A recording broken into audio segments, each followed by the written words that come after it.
Hey,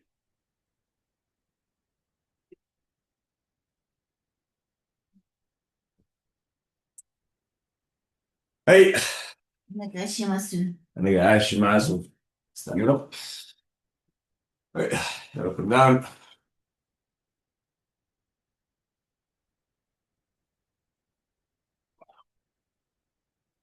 And side to side.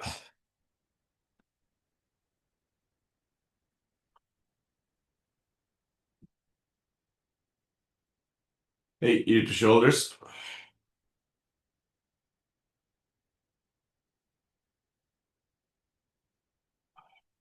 Circles one way.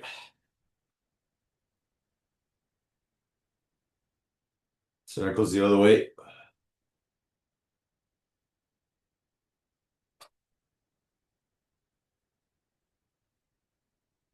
Hey, arms.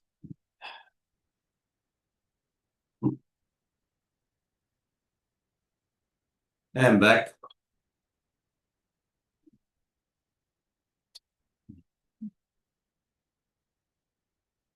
Hey, stretch one side. Side. Crossing one side. Cross the other side. And then close.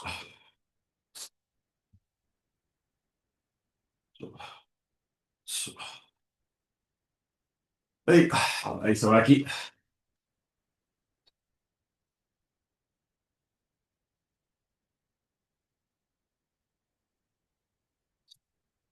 And tight.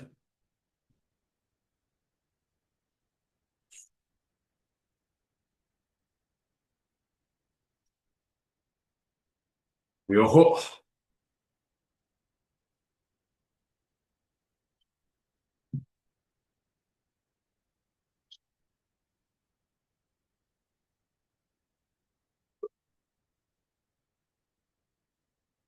Benchi.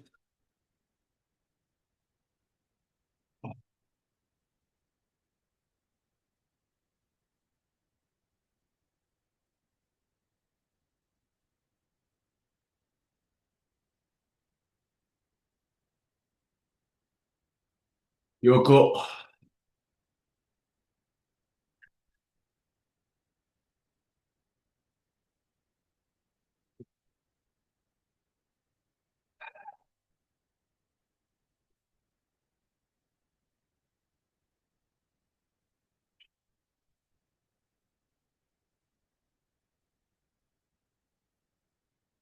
Hey, breathing in. Breathing out. Ki. Ko. Stand ki. Ko. Hey, up and forward. Down.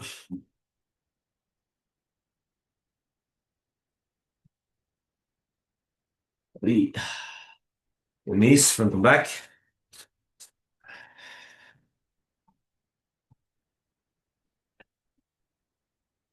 Circles one way.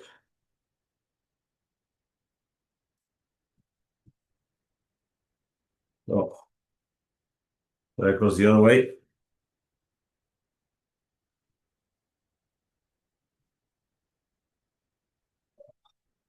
And sideways.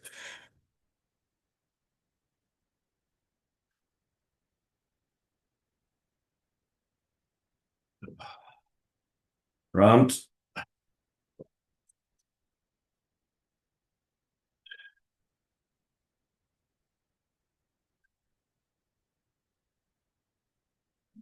Opening your toes. Out.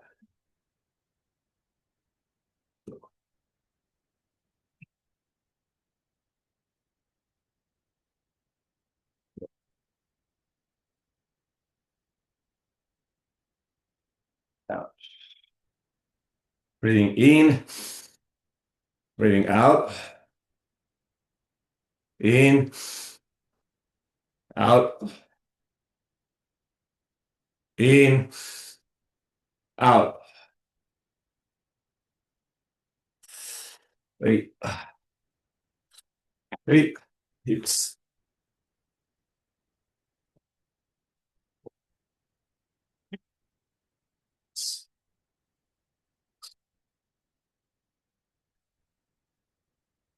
Opening your legs. Don't worry.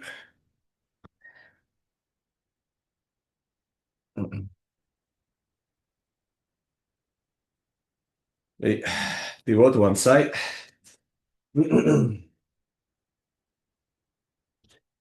So, and the other side.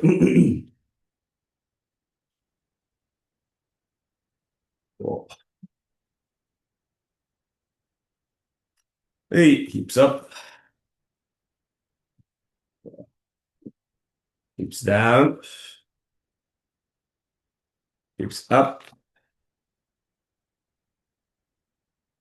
hips down, hips up, and your spine up,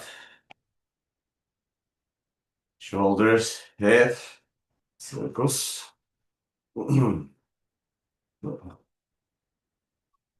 Change. Oh, your legs side.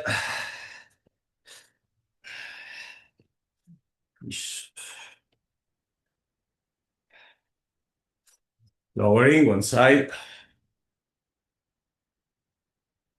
Change. Those up. Change. Hands in front. Change.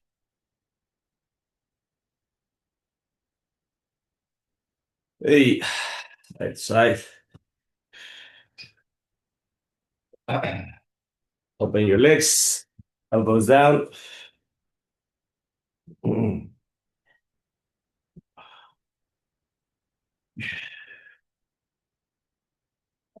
Hey, moving forward.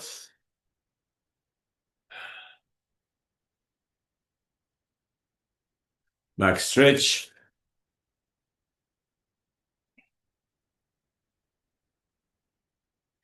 Forward again.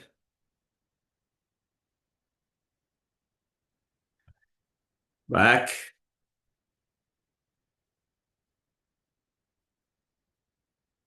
Forward. Hips up. Hips down.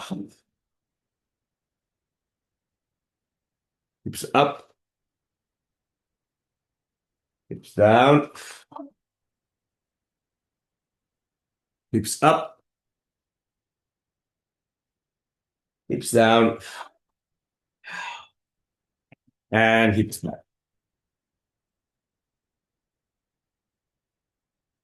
Right. One side. One side. One side. One side. Side. And the other side. Side, side. So. Hey, ki.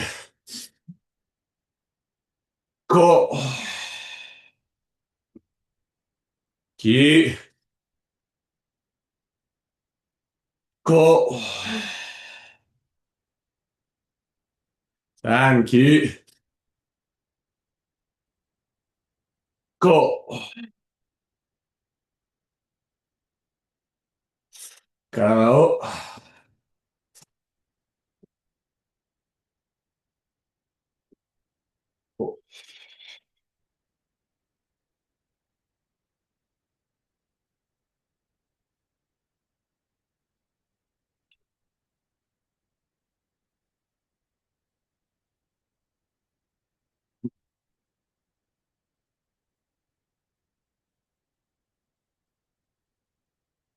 Hey, the other side.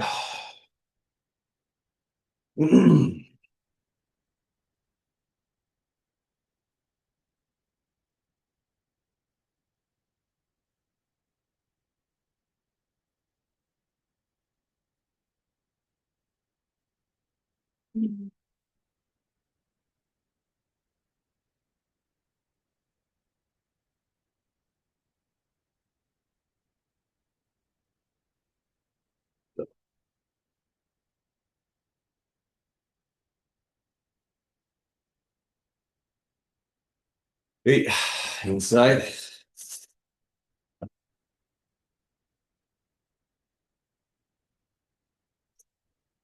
Hey, outside.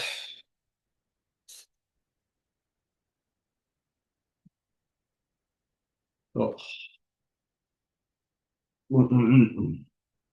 On top.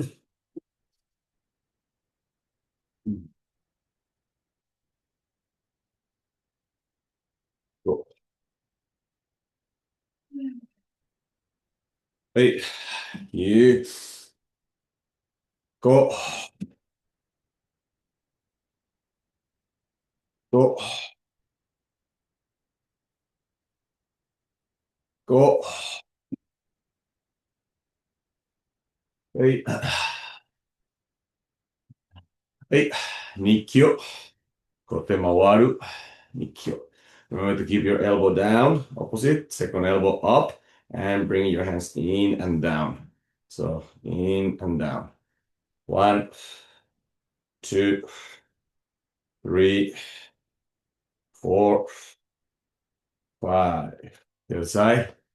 1, 2, 3, 4, 5. Okay, thank you. Kote hineri. You know, your elbow is up. Don't grab your hand, grab your wrist and push the elbow up and rotate elbow, but also shoulder. 1, 2, 3, 4, 5, 6, 7, 8, 9, 10. The other side. Sankyo, kote hineri from the wrist, not the hand, and pushing the elbow up. 1, 2, 3, 4, 5, 6, 7, 8, 9, 10. Next one, kote gaeshi. Okay, typically you put your thumb somewhere in between the knuckles of your hand and then you twist your hand. Or in this one, you're just going to put your hand up, the other one on top, and you're going to return everything towards your, passing your shoulder. Okay, 1, 2, 3, 4, 5, 6, 7, 8, 9, 10. Side, 1, 2, 3, 4, 5,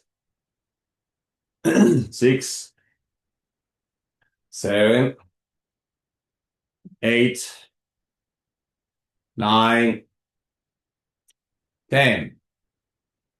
Yeah. So remember those three techniques, Nikyo, Sankyo, and Kote Gaeshi, can be also said a little bit as in, especially Nikyo and Sankyo, in their all with their old names, Kote Mawaru and Kote Hineri. Now and so then you have like a little family of Kote name techniques, Kote Mawaru, Kote Hineri, Kote Gaeshi.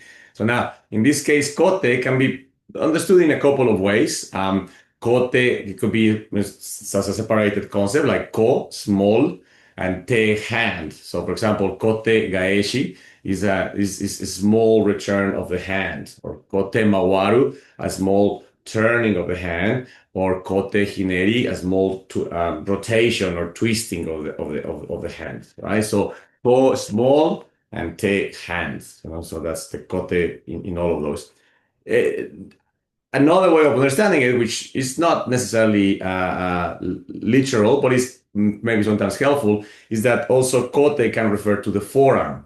So if the forearm is the kote. So sometimes we become too fixated on manipulating the wrist. Okay, so the small turn, the small rotation, or the small turn or return of the hand.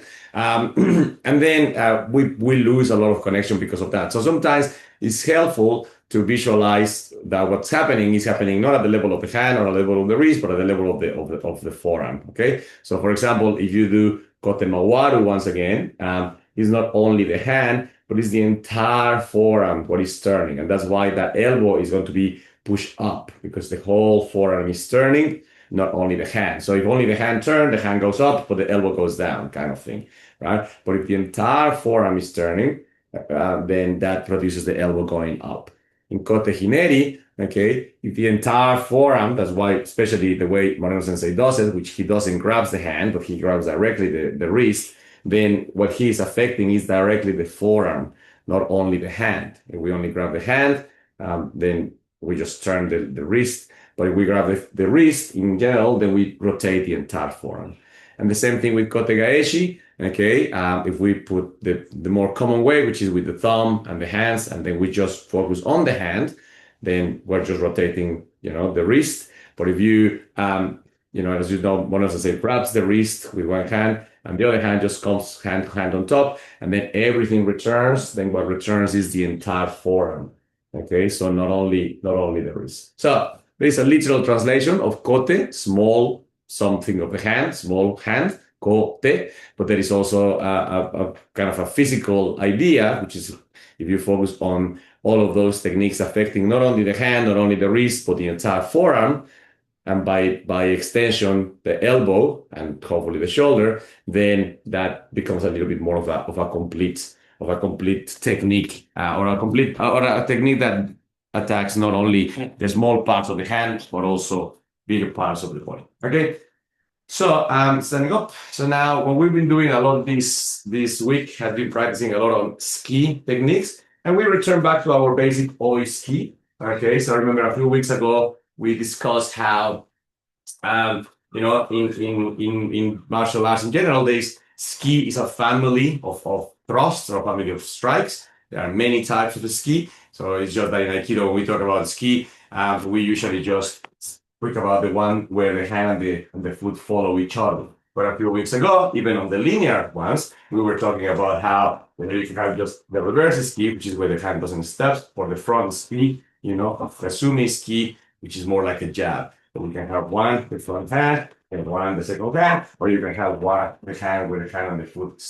And that's just for the linear ones, okay? Before we turn to the round ones and the on the hooks and things like that. So, but just in the basic ones, there's at least those three basic sets. It's important to practice them all because otherwise we get into some bad habits and certain assumptions.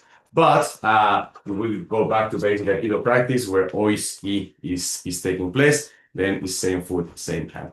An element that we mentioned, and it was one of the warnings about that, is that oiski is a very generous movement because we're stepping back with the back foot and extending with the front hand. So it's a very generous movement, which means the nage, so uke is being very generous in the movement. So nage can be very lazy in terms of how much nage has to cover the distance because uke is moving a lot. So be very careful that does not happen to you. Make sure that you as nage cover distance, okay? Learn to also enter and move and not rely on the uke just covering all of that distance because especially with oiski is very easy and it's very technical. So let's just practice a few oiski, okay? Just go back and go. So here and stepping in.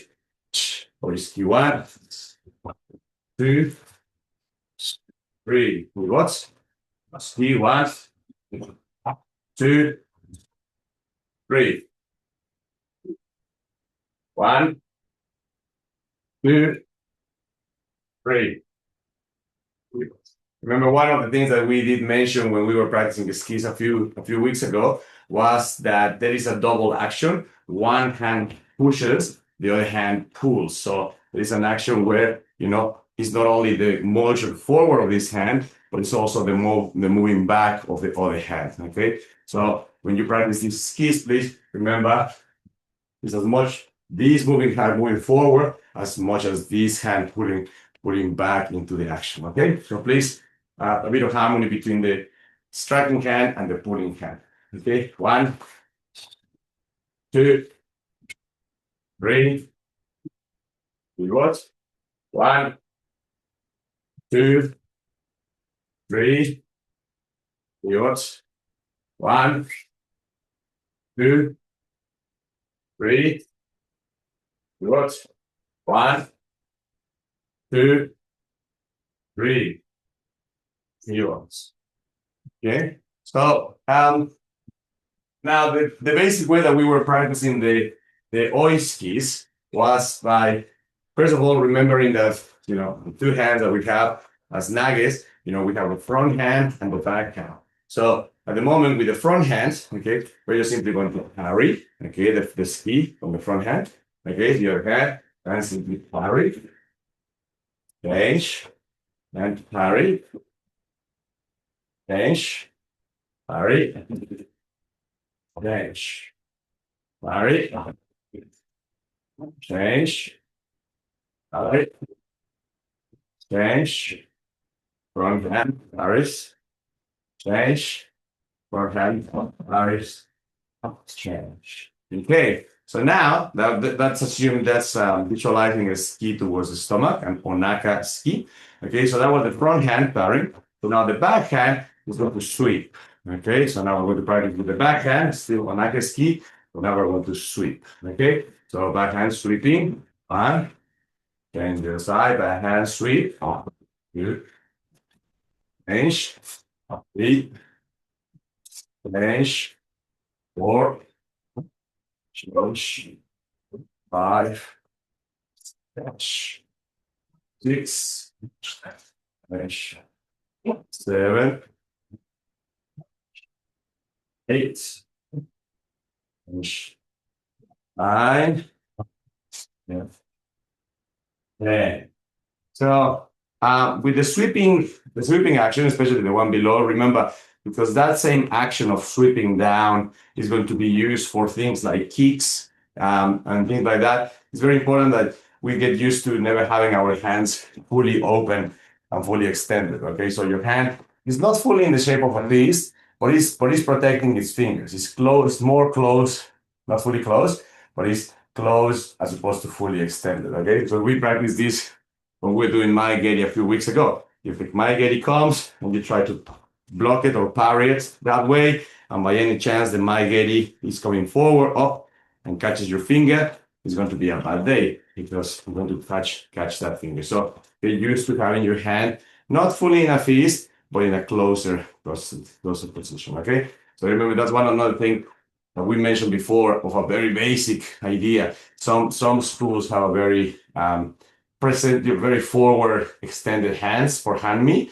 Remember, hanmi position, as Bronson explains it, hips down, weight forward, hands parallel to the arms, okay? And parallel to the arms. Not in the shape of a fist, but not necessarily fully open either. Just halfway there, close, in order to protect those fingers. And from that position, then things like this sweeping action happens. So careful with your fingers. All right, so now let's do one front hand, one back hand, one front hand, and then one back hand. Okay, so 2 times on each side to the stomach. Okay, so 1, 2, change side, 1, 2, change side, 1, 2, side, 1, 2, side, 1, 2, change, 1, 2, change, 1, 2, change, 1, 2, change. Okay, so that is Onaka ski. Now we're going to practice the same idea for cow ski. Okay, so first of all, your front hand, so parry up and speed. 1, parry, and parry, 3, parry, 4, 5, 6, 7, 8, 9, hand. Okay. Remember, usually the firing with the front hand when it goes to cow ski is not great because it basically means the second hand is underneath. Okay, so from here, depending on the partner, it's going to be sometimes heavy to even do things like eliminate and things like that. So it's not a great thing. There's a few techniques that come in there. We practiced yesterday. For example, you grab, you hug, and then like a female. Yeah, choke, or, you parry, control, and then control the elbow for a hijikime. So there's a few techniques coming from there, but definitely parrying with the front hand to the face has a few limitations because all the techniques that will happen will require you to know what to do with this hand when it's at the bottom. Okay, ideally that hand should be at the top. There's more, opportunities and things like that to do, but there's a few things to do, but not necessarily ideal. Anyway, so the front hand parry to the face has the limitation of having the back hand under the arm that you are parrying, and that's going to bring a few problems. Okay, so in this time, instead of parrying with the front hand to the face, you're going to sweep up with the back hand, which now puts both hands on top of the arm. Okay, so this time back hand sweeping up instead of sweeping down. Okay, so 1, change, 2, change, 3, change, 4, 5, 6, 7, 8, change, 9, change, 10. With the using of your backhand, okay, one thing that I especially important, remember always when anything happens to the head, shomenuchis, skis, etc., the idea is to control passing the idea is to control passing the elbow. Okay, so never if possible, control the forearm here because the elbow bends. Okay, and even as an accident, if I come in, I grab and she bends, oh, yeah, she's going to hit me, let alone if she actually wants to hit me. If she actually wants to hit me, I enter, she uses her elbow now, and then I'm going to get hit.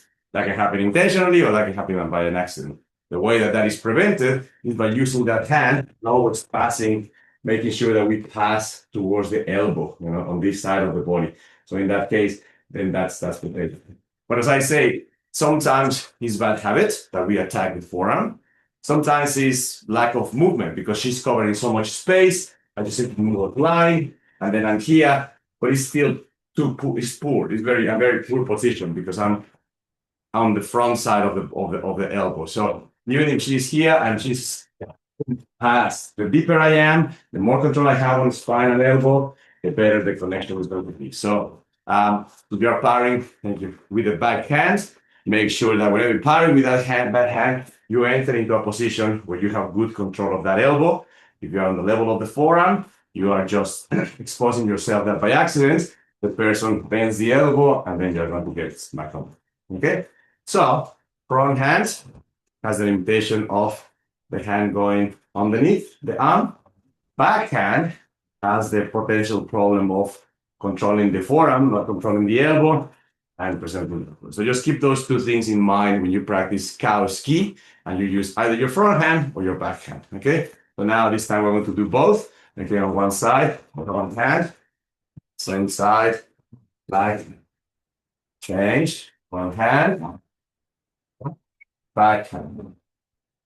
Oops, change, front hand, back, change, front hand, back, change, front hand, back hand, change, front hand, back hand, more, hands, back hands, front, back. Okay. So now we have the basic, now this is all in, we're going to address that. This is all happening at the outside of the body on Soto, but at least we have 4 basic exercises. Front hand to the stomach, back hand to the stomach, front hand to the face, back hand to the face. Okay, so let's do 4 times on each side. Okay, stomach, stomach, face, face, front hand, back hand, front hand, back hand. Okay, so stomach, front hand, stomach, back hand, face, front hand, face, back hand. Change foot, stomach, front hand, stomach, back hand, face, front hand, face, back hand. Change. 1, 2, 3, 4. 1, 2, 3, 4. 1, 2, 3, 4. 1, 2, 3, 4. 1, 2, 3, 4. 1, 2, 3, 4. Okay, so if we have that, we have a little bit of a basic exercise of how to operate Onaka ski or cow ski. So now, just to clarify something, all of those exercises are happening on the outside of my partner, right? So Onaka ski, 1, then 2, cow ski, 3, ski, 4. So that's all happening on the outside of my partner. It's important too, same thing, when I can ski, move on the inside of my partner, on the front of my partner. So in this case, when I can ski, on the side, whipping down and cutting. Okay, so let's just grab one, which is possibly the most useful of them. So in this case, your partner is going to attack, but you're going to move to the front, not to the back. Okay, so you're going to step in this case, instead of sliding. So you're going to step in, you're going to sweep with your back hand, and then you're going to strike at me with your front hand. Okay, so you're going to stepping in, sweep with your back hand, and at me with your front. Okay, both stepping in, sweep with back hand, at me with the front. Step in, sweep, and attack.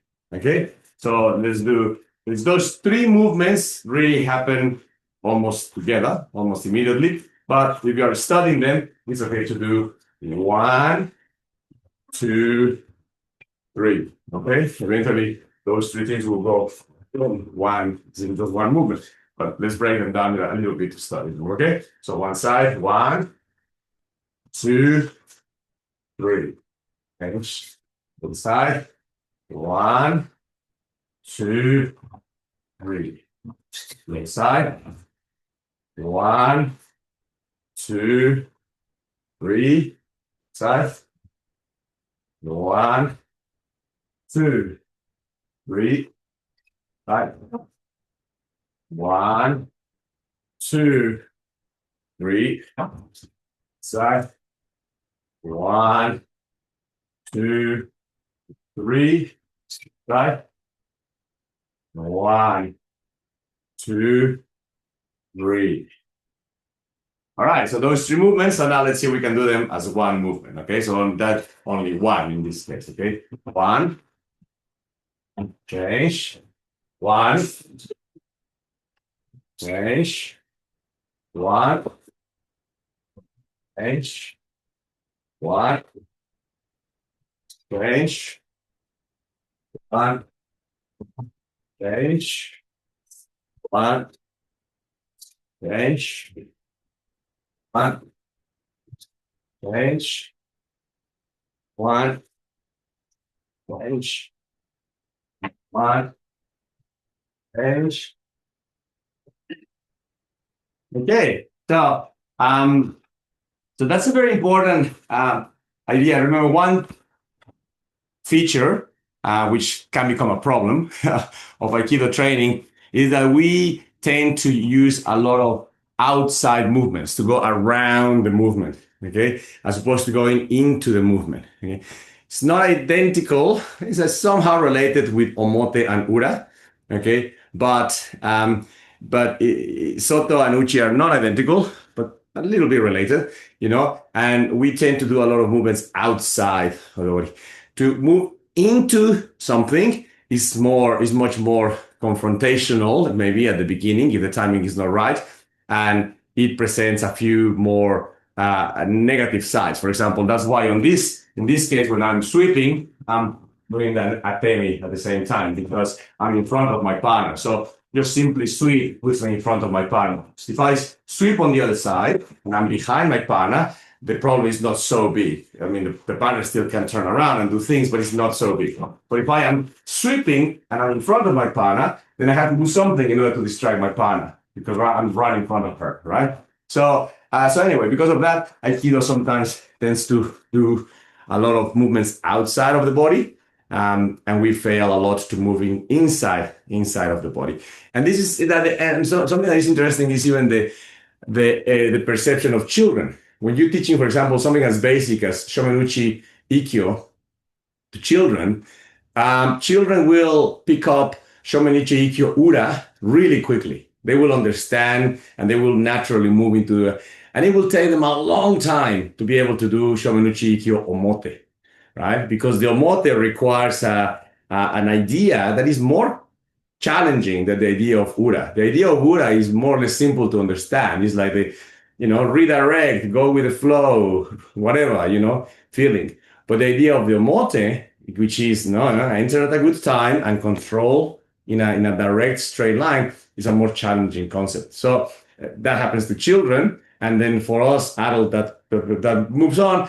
It is very, very much a case of our strong preference of outside movements, Soto, versus inside movements, Uchi. Okay, so that's why when my partner, in this case, for example, if my partner was practicing on AEST, okay, this will be my Soto movement, and the same side, it will be my Uchi or front movement or motive. So it's very important for me to have reasonable amount of handle and willingness to do both sides. Okay, that's why it's very important to practice both. We only have a few minutes left. I just want to make an important a technical clarification of something that happened during the week. Okay, so we were doing basically that. We were doing a front, here, controlling the arm, controlling the shoulder, okay, into Nikyo. All right, so the movement was stepping in, sweeping, ate, or atemi, cutting the arm, and bringing it into Nikyo on that side, okay? And now here's where the important clarification comes, because this is an important element of Moreno Sensei. There are things that I mentioned before for basic Nikyo structure. Number one, your elbow comes down. Number two, your hips come down, okay? But now, the important thing is here. Moreno Sensei always travels diagonally into his Nikyo. I don't know if always is a big word, but he teaches to travel diagonal to his Nikyo, rather than just simply going down into the Nikyo and then whatever, continue with the form. So let's just practice that technique a few times. Okay, we're going to step in, going to sweep, atemi. You're going to cut back towards your backhand, and you're going to grab that side Nikyo. Elbow in, and now you're going to travel diagonally towards your back foot. Diagonally towards your back foot. Extend your other leg. Okay, little side.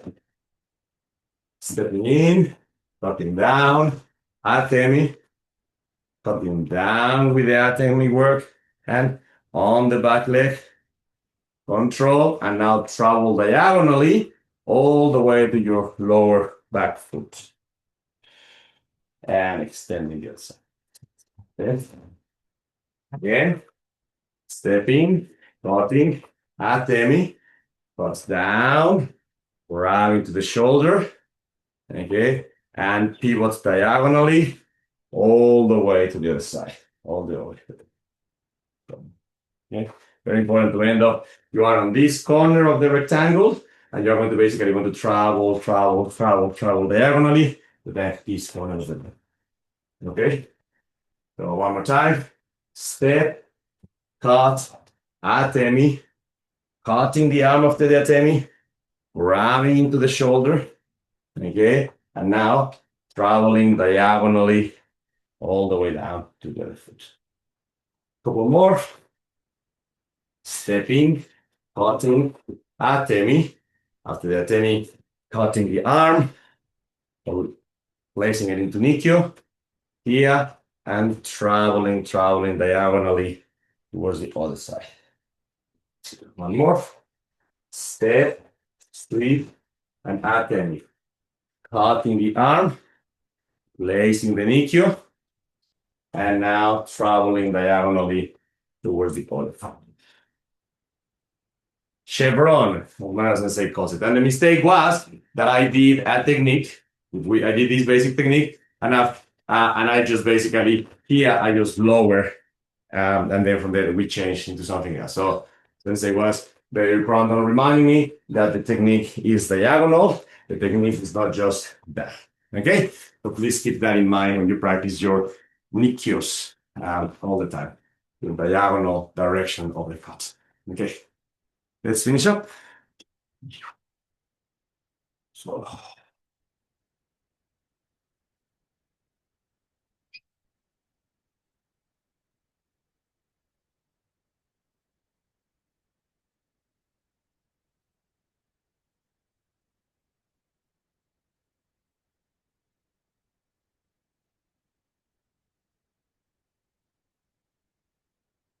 hey.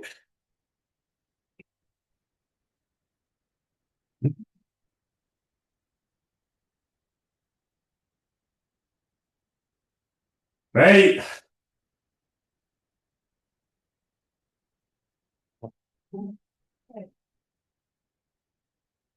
Hey. もうありがとうございました。Arigato gozaimashita. Thank you very much.